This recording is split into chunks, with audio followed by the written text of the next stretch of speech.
The emperor would have liked to give a turn to the opinion held by the army to distract it from its losses by persuading it that it was still fit for any undertaking.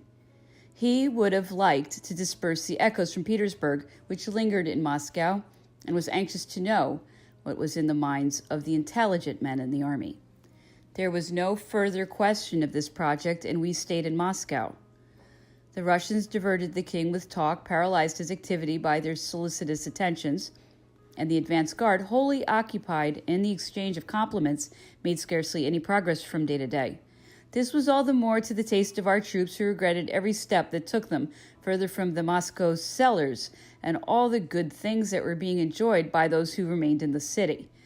Thanks to their nearness to the capital, they were still able to participate every day in these things, for it was possible to send in daily messengers to procure provisions. Reluctant to place himself at too great a distance, and doubtless not realizing the importance of the emperor's orders, the king acted in a leisurely way and made slight daily advances, merely changing his position from one place to another. I am repeating what I heard at the time from the emperor. To justify his slowness, the king repeated that he was humoring the Cossacks, who no longer wished to fight against us, that he might have attacked them, though they would not fire on our troops. In short, that they were no longer defending themselves, but were actually on the point of leaving the Russian army. He added, moreover, that he found the peasants very discontented, and many of them already talking of gaining their freedom. The Prince of Neuchatel showed me 2 of these letters. The emperor let me see 3 or 4 more, all containing the same details, and asked me what I thought. I think they're fooling the King of Naples, I said.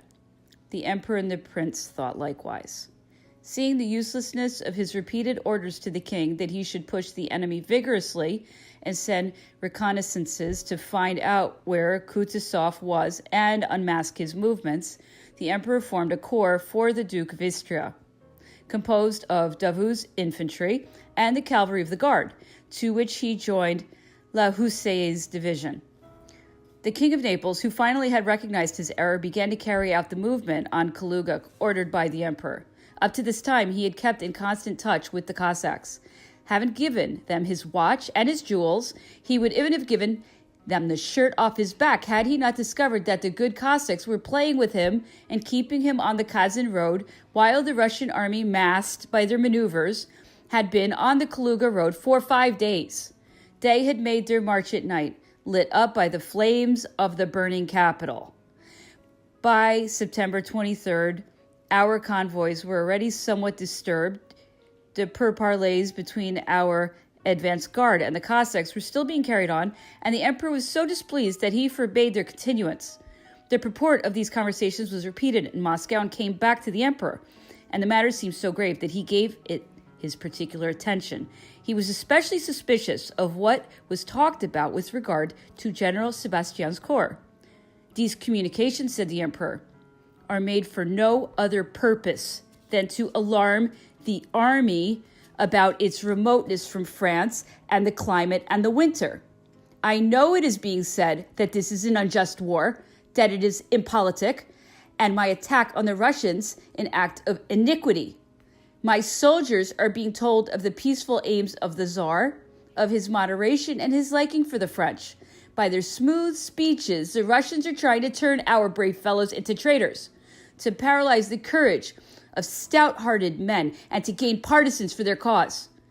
Murat is the dupe of men far more astute than himself. I will have the first man who speaks with the enemy shot, even if he be a general. Indeed, orders were promulgated absolutely forbidding any intercourse with the enemy sous peine de mort, and to spare the susceptibilities of the King of Naples. This order was addressed to General Sebastiani. Matters had reached such a point that a sort of tacit armistice was in operation with the advance guard, and the enemy profited by this to lull our suspicions and send parties to Smolensk, where they burned 15 of our ammunition wagons, which they were unable to carry away. These parties delayed the couriers, made the rear posts of the army uneasy, and caused the emperor one of the greatest annoyances he suffered during the whole of the campaign. This mania for fraternizing with the enemy spread now to the troops under the command of the Duke of Istria. The emperor was so vexed that he even disapproved of 2 flags of truce having been received and forbade the Duke to admit any more, ordering him to have any further letters from the enemy accepted at the outposts and handed back in order to avoid any personal conversations. All this talk under flags of truce, he said to Berthier in my hearing, does good only to those who began it. It invariably turns out to our disadvantage. He ordered Berthier to send this message to Marshal Bessières. Almost every day, the emperor rode out to visit the different quarters of the city and inspected the surrounding convents, whose high walls gave them the appearance of small citadels. He worked all day and part of the night. France was administered. Germany and Poland felt the impulse of his mind, just as if he had been at the Tuileries. Every day, couriers brought dispatches and went off with orders to France and Europe. This courier service had become so regular that dispatches arrived every day about 2 o'clock. After dinner, the emperor received the marshals, the viceroy, and such generals of division as could leave their commands for a brief period. 3 or 4 times a week, he had some of them in to dine with the marshals. In the conversations that followed the meals, the emperor steered the opinion of those present in the direction he desired, and indicated the political angle he wished handed onto the army. The emperor would have liked to put some prominent Russian at the head of the municipal administration, if only in the interest of the wretched inhabitants who were left. Search was made for such a man, but Monsieur Tutomina was the only person suitable, and he was too badly needed at the head of the orphanage to accept other functions. As it was long since the emperor had discussed matters with me, and as the Prince of Neuchâtel at the outset had but a very imperfect knowledge of the negotiations which the emperor had tried to open up, I only got to know of them later. Having invariably found my opinion opposed to his own, the emperor was so frequently out of humor with me that I did not venture to see even Monsieur Tutomina. As to Monsieur Zagreatsky, the other Russians whom I had taken under my protection during the catastrophe, I had to request the Grand Marshal to make my action known to the Emperor, lest it should be misinterpreted. In any case, they were all old men, and people of such insignificance that they had long since ceased to be connected with the government. The Emperor wished to employ them in the administration of the city, and later hinted that he would like to see them.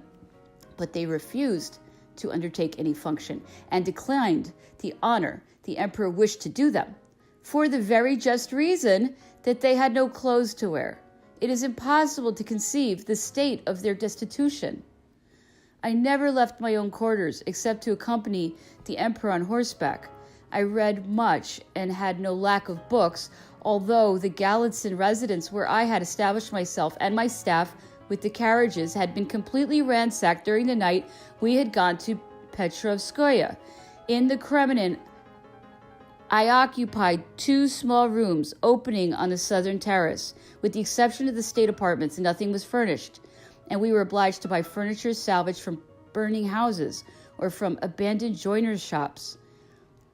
In this way, I bought, for a few Napoleons, portraits of the entire imperial family of Russia, which the troops were using as screens in their bivouacs. The weather was so fine and the temperature so mild that even the natives were amazed. It seemed as if even the seasons were conspiring to deceive the emperor. Every day His Majesty remarked very pointedly when I was present that the autumn at Moscow was finer and even warmer than at Fontainebleau. He rode horseback every day, and I do not think he once went out without ironically comparing the weather and the temperature with that of France, or without adding, as he hummed one of the old airs to which he adapted catchphrases or apt verses, "A traveler lies with the greatest of ease, a beau menteur qui vient de loin." Then, for fear that this allusion was not sufficiently pointed, he would sometimes add, remarking on the bright sunshine, "So, this is the terrible Russian winter that Monsieur de Caulaincourt frightens the children with."